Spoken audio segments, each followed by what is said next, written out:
Hello everyone, मैं हूं C Anshu and welcome to my channel is my finance, जहां पर मैं आपके लिए लेके आती हूं टैक्स एंड अकाउंटिंग की क्लासेस। आज का हमारा टॉपिक है जीएसटी रिटर्न क्या है and types of GST returns. So let's start. सबसे पहले हम बात करते हैं who should file the GST returns. जितने भी जीएसटी रजिस्टर्ड बिजनेसेस हैं सभी को जीएसटी रिटर्न्स फाइल करना कंपलसरी है। अब आपको जीएसटी रिटर्न्स मंथली फाइल करना है या क्वार्टरली, ये डिपेंड करता है कि आप किस तरीके के टैक्स पेयर हैं। क्लियर है? जीएसटी रिटर्न जो है एक बेसिकली डॉक्यूमेंट होता है जिसमें आप अपने बिजनेस से रिलेटेड इंफॉर्मेशन देते हैं गवर्नमेंट को, इनकम, सेल्स, एक्सपेंस, परचेजेस की, ताकि आपका जो टैक्स है वो करेक्टली कैलकुलेट हो सके। ठीक है, अब हम चलते हैं हमारे सबसे इंपॉर्टेंट टॉपिक की तरफ, जो कि है टाइप्स ऑफ जीएसटी रिटर्न्स। इसको हमने 3 कैटेगरीज में डिवाइड किया है। Normal tax pairs, composite scheme tax payers जिन्होंने कंपोजिट स्कीम को ऑप्ट किया है, एंड अदर्स। तो सबसे पहले बात करते हैं नॉर्मल टैक्स पेयर्स की। नॉर्मल टैक्स पेयर्स को जो है रिटर्न्स मंथली फाइल करनी होती हैं, बट इसमें गवर्नमेंट ने एक रिलैक्सेशन दिया हुआ है कि जो बिजनेसेस हैं जिनका टर्नओवर अप टू 5 करोड़ है, वो एक स्कीम को ऑप्ट कर सकते हैं जिसे कहते हैं क्यूआरएमपी स्कीम।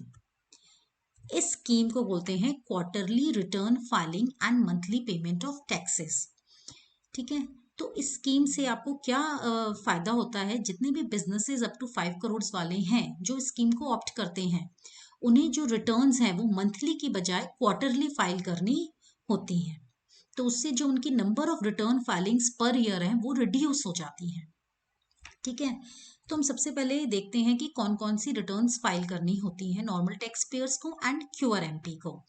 तो बेसिकली 2 रिटर्न्स हैं, जो जीएसटीआर 1 एंड जीएसटीआर 3B, जो नॉर्मल टैक्स पेयर्स को मंथली फाइल करनी होती हैं, और यही 2 रिटर्न्स क्यूआरएमपी स्कीम वालों को क्वार्टरली फाइल करनी होती हैं।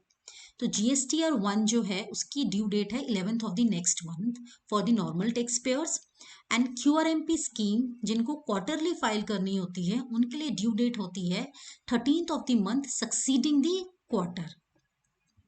अब हम बात करते हैं जीएसटीआर 3B की। जीएसटीआर 3B जो है वो नॉर्मल टैक्स पेयर्स को मंथली ही फाइल करनी होती है, जिसकी ड्यू डेट है 20th of the next month, and QRMP scheme वालों को ये क्वार्टरली फाइल करनी होती है, जिसकी ड्यू डेट है कुछ स्टेट्स में 22nd और कुछ स्टेट्स में 24th of the month succeeding the quarter.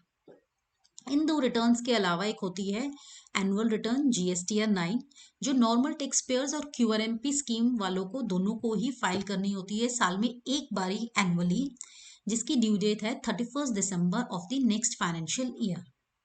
इसके अलावा एक है जीएसटीआर 9C, जो कि एक रिकंसिलेशन स्टेटमेंट है, जो सिर्फ नॉर्मल टैक्स पेयर्स वालों को एनुअली साल में एक बारी फाइल करनी होती है। ये क्यूआरएमपी स्कीम वालों के लिए एप्लीकेबल नहीं है। इसकी भी ड्यू डेट है 31 December of the next financial year. तो अगर हम देखें तो नॉर्मल टैक्स पेयर्स को मंथली 2 रिटर्न्स फाइल करनी होती हैं, तो दैट मीन्स उनकी जो नंबर ऑफ रिटर्न्स है वो 2 मंथली एंड 1 एनुअल रिटर्न, तो दैट मीन्स उन्हें 25 रिटर्न्स साल में फाइल करनी है।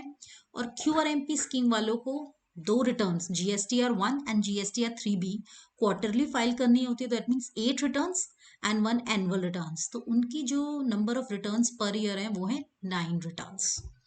ठीक है, क्लियर है? अब हम चलते हैं हमारे नेक्स्ट कैटेगरी, जो कि है composite tax payers returns. Composite tax payers के लिए रिटर्न फाइलिंग का प्रोसेस बहुत ही सिंपल है, क्योंकि उन्हें एक ही रिटर्न जीएसटीआर 4 फाइल करनी होती है, and that is to annually, साल में एक ही बारी फाइल करनी होती है, जिसकी ड्यू डेट है 30th of the month succeeding a financial year. इसके अलावा जो पेमेंट ऑफ टैक्सेस है वो कंपोजिट टैक्स पेयर्स को क्वार्टरली करनी होती है, जिसकी ड्यू डेट है 18th of the month succeeding the quarter. Clear है? अब हम बात करते हैं नॉन रेजिडेंट टैक्स पेयर्स के लिए। नॉन रेजिडेंट टैक्स पेयर्स के लिए है जीएसटीआर 5, जो कि मंथली फाइल करनी होती है, जिसकी ड्यू डेट है 20th of the next month. इसके अलावा जो non resident OIDAR service providers हैं, दैट मीन्स जो over the internet services provide करते हैं, उनके लिए रिटर्न है जीएसटीआर 5A, मंथली फाइल करनी होती है, और इसकी भी ड्यू डेट है 20th of the next month.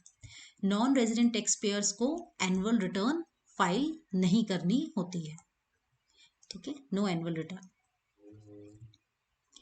अब हम अदर टैक्स पेयर्स की बात करते हैं, जिसमें सबसे पहले आता है input service distributors. Input service distributor के लिए है GSTR 6, मंथली फाइल करनी होती है और ड्यू डेट है 13th of the next month. इनके लिए भी कोई एनुअल रिटर्न नहीं है। फिर आता है persons deducting the tax at source TDS, उनके लिए है GSTR 7, मंथली फाइल करनी होती है और ड्यू डेट है 10th of the next month. इनके लिए भी कोई एनुअल रिटर्न नहीं है। नेक्स्ट आता है ई कॉमर्स ऑपरेटर्स। ई कॉमर्स ऑपरेटर्स के लिए है GSTR 8, जो मंथली फाइल करनी होती है और इसकी ड्यू डेट है 10th of the next month. E commerce operators को in addition to GSTR 8, GSTR 9 जो कि एनुअल रिटर्न है, वो भी फाइल करनी होती है एनुअली, जिसकी ड्यू डेट मैंने आपको बताई थी 31 December of the next financial year. तो ये सब है आपकी types of GST returns depending upon the type of tax payer. ठीक है, थैंक यू।